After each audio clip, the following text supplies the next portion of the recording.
Good morning, students. Welcome to PNMRC e-learning classes. Students, in continuation of chapter number 17, that is Forest, our Lifeline, we will continue this chapter with page number 213. So let's start page number 213, chapter number 17. While Bujo was drinking water from a small stream, he saw some deer crossing the stream. They disappear into the bushes. The dense bushes and the tall grass provide animals with food and shelter. So student Bujo saw a deer. वो क्या कर रहा था? वो पानी P रहा था एक स्ट्रीम के अंदर और कुछ समय में वो जो डियर था वो कहीं जंगल के अंदर खो गया, बुशेस के पीछे, झाड़ियों के पीछे कहीं जाकर खो गया, मतलब कहीं जाकर वो उसके अंदर घुस गया। तो इससे हमें ये मालूम चलता है कि जो डेंस बुशेस हैं उन और जो टॉल ट्रीज़ हैं या टॉल ग्रासेस हैं वो एनिमल्स को क्या प्रोवाइड करती हैं? वो शेल्टर भी प्रोवाइड करती हैं और फूड भी प्रोवाइड करती हैं। They also protect them from carnivorous that live in the forest. इसके अलावा जो कार्निवोरस एनिमल्स हैं जो उनको खाते हैं उनसे भी उनको वो प्रोटेक्ट करती हैं। Tibu then started looking closely at the forest floor. Soon he called and showed the children droppings of some animals and explained the difference between various types of droppings. अब कुछ देर के बाद टिबू ने बच्चों को बुलाया और उन्हें बताया कि देखो ज़मीन में देखो आप, तो उसमें कुछ एनिमल्स की ड्रॉपिंग्स जो अनडाइजेस्टेड फूड होता है वो पड़ी हुई थी, जैसे चिड़िया होती है वो बीट करती है, वो सब पड़ी हुई थी। तो उन्होंने बताया क्या क्या डिफरेंस है उन ड्रॉपिंग्स के बीच में। Professor Ahmad inform that the forest officers could recognize the presence of some animal in the forest by their droppings and footprints. तो प्रोफेसर अहमद ने बच्चों को बताया कि जो फॉरेस्ट ऑफिसर्स हैं वो एनिमल कौन सा है इस जंगल के अंदर और वो कहाँ पर है उसका पता कैसे लगाते हैं? वो उसकी ड्रॉपिंग से या उसके फुटप्रिंट से। तो फुटप्रिंट से पता लगाते हैं या ड्रॉपिंग से। Bujo called everyone and showed them a large decaying heap of animal droppings. इसके जो बूजो ने बच्चों को बुलाया और ये बताया कि देखो कितने बड़े बड़े हीप ऑफ क्या नाम ड्रॉपिंग्स हैं, बच्चों को वो दिखाया। Several beetles and grubs were feeding on the heap and bunch of seedlings were sprouting. अब उन्होंने ये भी देखा कि उस जो ड्रॉपिंग्स थे उसके अंदर बहुत सारे जो बीटल्स थे वो उनको खा रहे थे और साथ में बहुत सारे जो प्लांट्स थे उसके अंदर ग्रो भी कर रहे थे। These seedlings are the herbs and shrubs. और वो सीडलिंग किसके थे? हर्ब्स के या श्रब्स के। जैसे कि आप देख रहे हैं ना फिगर 17.12 में अ सैपलिंग ऑन अ वॉल, वो किसका है? सैपलिंग आपका पीपल का पेड़ उग रहा है। The animal also disperse the seed of certain plants and help the forest to grow and regenerate. तो एनिमल्स क्या करते हैं? वो डिस्पर्स करते हैं सीड को, एक से दूसरी जगह लेकर जाते हैं, डिस्पर्स करते हैं, जिससे कि प्लांट्स जो है फॉरेस्ट का एरिया जो है धीरे धीरे बढ़ता चला जाता है और फॉरेस्ट आगे की ओर बढ़ता चला जाता है, ग्रो होता है, रीजनरेट होता है। The decaying animal dung also provide nutrients to the seedlings to grow, said Professor Ahmed. इसके अलावा जो decaying animal के dung है वो भी provide करते हैं nutrients, खाद provide करते हैं seedlings के लिए, plants के लिए, जिससे कि वहाँ पर ज़्यादा से ज़्यादा अच्छी जो है plants grow हो सके। After listening to this, Bujo noted in his notebook, by harboring greater variety of plants, the forest provides greater opportunities for food and habitat for the herbivores. तो जितने ज़्यादा प्लांट्स ग्रो होंगे उतने ही ज़्यादा greater opportunity मिल जाएगी। किसकी? Food की। किसको मिल जाएगी? हर्बीवोर्स को खाने के लिए ज़्यादा मात्रा में फूड मिलेगा। Larger number of herbivores means increased availability of food for variety of carnivores. और जितने ज़्यादा herbivore animal होंगे उतने ही ज़्यादा food किसको मिलेगा? carnivorous animals को मिलेगा। The wide variety of animals helps the forest to regenerate and grow. Decomposers help in maintaining the supply of nutrients to the growing plants in the forest.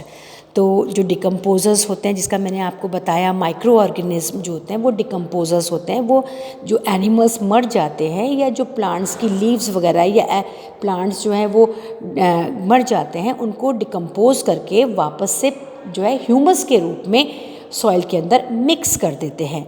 तो जो decomposers होते हैं वो nutrients provide करते हैं for the growing plants in the forest. Therefore, the forest is a dynamic living entity। इसलिए हम ये कह सकते हैं कि फॉरेस्ट जो है वो एक डायनेमिक लिविंग एंटाइटी है, full of life and vitality. It was about afternoon and the children wanted to go back. अब जो है ये आफ्टरनून हो चुकी थी, अब जो है बच्चे वापस अपने घर जाना चाहते थे। Tibu suggested another route for going back. Tibu ने बच्चों को बताया दूसरा रास्ता बताया जिससे कि वो आसानी से वापस जा सके। While they were going back, it started raining। जैसे ही वो वापस जाने लगे एकदम से बरसात होने लगी। However, surprisingly, they saw that the raindrops were not hitting the forest floor directly। बच्चों ने ये नोटिस किया कि जो रेन ड्रॉप्स थी वो डायरेक्टली जो है जो फ्लोर को, जो मिट्टी है उसको टच नहीं कर रही थी। The uppermost layer of the forest canopy intercept the flow of raindrop, and most of the water was coming down through the branches and the stem of the tree. तो डायरेक्टली वो जो rain drops थी वो ज़मीन पे नहीं आ रही थी, वो क्या आ रही थी, उनके पेड़ों के बिल्कुल कैनोपी एकदम अपर पार्ट में आ रही थी और धीरे धीरे वो बिल्कुल सीप करके ब्रांचेस के द्वारा सीप करके वो नीचे तक पहुंच पा रही थी। Some of the leaves was dripping slowly over branches of the shrub and herbs. They found that the ground was still dry. और अब बच्चे ये देख रहे थे, कुछ समय तक तो ऐसा देखा उन्होंने कि ग्राउंड अभी तक जो है वो ड्राई था बारिश होने के बावजूद भी। After about half an hour the rain stopped. अब बारिश के बाद में आधे घंटे के बाद में रेन जो थी वो रुक गई। They noticed that the layer of dead leaves over the forest floor appear wet now. अब जब बारिश रुक गई तो उन्होंने क्या देखा, उन्होंने देखा कि जो ऊपर की लेयर थी जिस पे लीव्स, जो डेड लीव्स थी वो पड़ी थी, वो थोड़ी थोड़ी गीली हो गई थी। But water did not stagnate in the forest. Stagnate का मतलब होता है रुका नहीं, वो स्टैंडिंग पोजीशन पे नहीं रहा, भरा हुआ नहीं रहा, वो एब्जॉर्ब हो गया। किसने एब्जॉर्ब किया? सॉइल ने उसको एब्जॉर्ब कर लिया। Bujo thought that if it had rained so heavily in his town, it would have flooded the drains and roads। अब बूजो ने सोचा कि अगर ऐसा कहीं उनके टाउन में हुआ होता तो पूरी रोड्स हैं, पूरे ड्रेन सिस्टम है, वो पूरा का पूरा पानी से भर गया होता। What would happen if it rained heavily in your town? अब वो ये पूछ रहा है कि आपके टाउन में भी जब बहुत ज़्यादा बारिश होती है तो क्या इसी तरह से रोड्स पे गड्ढों के अंदर पानी भर जाता है, आपका ड्रेन सिस्टम रुक जाता है, गटर सिस्टम रुक जाता है, उसमें भी क्या पानी भर जाता है? Professor Ahmed told them that the forest also acts as a natural absorber of rainwater and allow it to seep। Professor Ahmad ने बताया कि फॉरेस्ट की जो सॉइल होती है वो एक नेचुरल एब्जॉर्बर होती है, उसमें पानी भरता नहीं है, वो सारे के सारे पानी को एब्जॉर्ब कर लेती है और अंडरग्राउंड, बिल्कुल डीप अंडरग्राउंड वो पानी जो है वो सीप कर जाता है। It helps maintain the water table through out the year, जिसकी वजह से पूरे साल जो है वाटर टेबल एकदम मेंटेन रहती है। Forest not only help in controlling floods but also helps maintaining the flow of water in the stream so that we get a steady supply of water। अब फॉरेस्ट जो होते हैं वो floods को control करते हैं जिसकी वजह से फ्लड्स नहीं आते और स्टडी फ्लो ऑफ वाटर को भी मेंटेन रखते हैं। On the other hand if trees are not present, अगर ट्रीज़ ना हो तो क्या हो, rain hits the ground directly, rain जो है डायरेक्टली कहाँ पड़ेगी, जाके ग्राउंड में पड़ेगी and may flood the area around it, और क्या आ जाएगा वहाँ पर, फ्लड आ जाएगा। हैवी रेन्स में ऑल्सो डैमेज द सॉइल, इसके अलावा जो हैवी रेन है उसकी वजह से सॉइल भी डैमेज हो जाएगी क्योंकि वो क्या हो जाएगी, इरोड हो जाएगी। Roots of trees normally bind the soil together. जो रूट्स होती हैं वो ट्रीज़ की, वो ज़्यादातर जो है सॉइल को बाइंड करके रखती हैं। But in their absence the soil is washed away और इरोड। अगर आपके प्लांट्स ना हो, ट्रीज़ ना हो, तो क्या होगा, रूट्स भी नहीं होगी। अगर उनकी एब्सेंस होगी तो सॉइल जो है वो वॉश्ड अवे हो जाएगी और इरोड हो जाएगी। The children spend an hour at Tibu's village on their way back. अब बच्चों ने तब वापस होने लगे, अपने घर जाने लगे, तो टिबू के विलेज में बच्चे 1 घंटे के लिए कम से कम रुके। The weather of the village was quite pleasant. और जो विलेज का वेदर था वो बहुत ही अच्छा था, प्लीजेंट था। Villagers told them that due to the surrounding forest they receive good rainfall.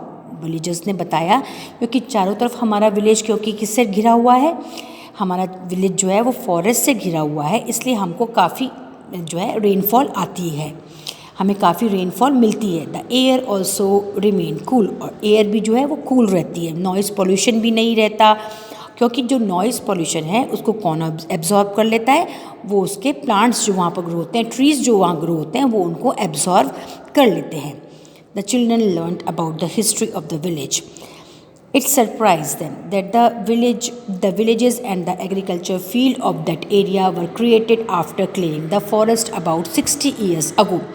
बच्चों को ये मालूम चला कि जो ये विलेज बना है वो कैसे बना है, फॉरेस्ट को साफ करके 60 ईयर्स पहले। Tibu grandfather told them that when he was young the village was not as large as it was now. Tibu के ग्रैंडफादर ने बच्चों को बताया कि जो विलेज अब जितना बड़ा है, पहले जब ये बना था तो छोटा सा था, लेकिन अब धीरे धीरे ये अब बड़ा होता चला जा रहा है। It was also surrounded by forest. Construction of roads, building, industries, development and increasing demand of wood created pressure on the forest and it started vanishing. क्योंकि अब विलेज बढ़ता चला जा रहा है, कंस्ट्रक्शन ऑफ रोड्स के कंस्ट्रक्शन हो गया है, बिल्डिंग्स बनने लगी है, डिमांड होने लगी है वुड की बहुत ज़्यादा, जिसकी वजह से फॉरेस्ट के ऊपर बहुत ही ज़्यादा प्रेशर आ गया है और फॉरेस्ट जो है धीरे धीरे वैनिश ख़त्म होता चला जा रहा है। He was not happy that the forest adjoining their village is not regenerating and is on the verge of disappearing due to the overgrazing of animals and indiscriminate feeling of trees. अब उनको ये बात उनको अच्छी नहीं लग रही थी, क्योंकि धीरे धीरे विलेज के जो लोग हैं वो अपने जानवरों को फॉरेस्ट के अंदर भेजकर ओवरग्रेजिंग, ज़्यादा ही मात्रा में ग्रास को खाना है, ओवरग्रेजिंग होती चली जा रही थी, जिससे धीरे धीरे जो था उनका विलेज जो था वो वैनिश होता चला जा रहा था।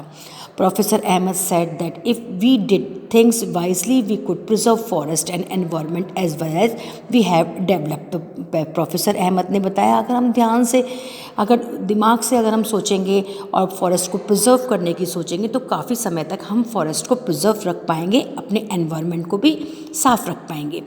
Children prepared a few picture to show the consequences of such an event. बच्चों ने भी बहुत सारी पिक्चर्स बनाई, जो उन्होंने देखा वो सबकी पिक्चर्स बनाई। At the end of the visit, Professor Ahmed asked children to sum up their importance of forest. उसके बाद जब लोग जाने लगे तो प्रोफेसर अहमद ने बोला बच्चों को कि सब अपने जो तुमने देखा है फॉरेस्ट को, उनकी इम्पोर्टेंस जानी है, वो समझो।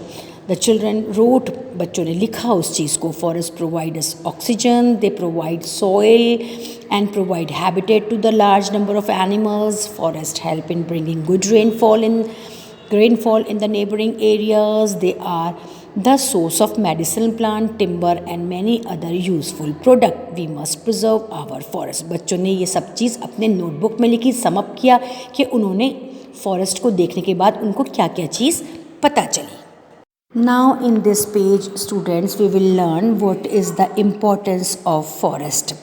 First one is if forest disappear, अगर forest disappear हो जाएगा the amount of carbon dioxide in the air will increase. the amount of carbon dioxide जो है ना एयर में वो increase हो जाएगी, क्योंकि जो ट्रीज़ हैं वो क्या प्रोड्यूस करते हैं, वो प्रोड्यूस करते हैं ऑक्सीजन, तो कार्बन डाइऑक्साइड का अमाउंट इंक्रीज़ हो जाएगा, resulting in the increase of earth temperature, जिसकी वजह से क्या होगा, क्योंकि कार्बन डाइऑक्साइड एक ऐसी गैस है जो क्या करती है, हीट को एब्जॉर्ब करके रखती है, उसको बाहर जाने नहीं देती। तो क्या होगा, अगर कार्बन डाइऑक्साइड एटमॉस्फेयर में इंक्रीज़ हो जाएगी तो जो अर्थ का टेम्परेचर है वो भी इंक्रीज़ हो जाएगा। Second one, in the absence of trees and plants, the animals will not get food and shelter. अगर plants या trees नहीं होंगे तो animals को भी ना तो food मिलेगा ना shelter मिलेगा. In the absence of trees, the soil will not hold water, which will cause flood. अगर ट्रीज़ नहीं होंगे तो ट्रीज़ की जो रूट्स होती हैं, ये मैंने आपको बताया था, वो क्या करके रखती हैं, सॉइल को होल्ड करके रखती हैं. अगर ट्रीज़ ही नहीं होंगे तो रूट्स भी नहीं होंगी, जिसकी वजह से बहुत ज़्यादा फ्लड आने शुरू हो जाएंगे.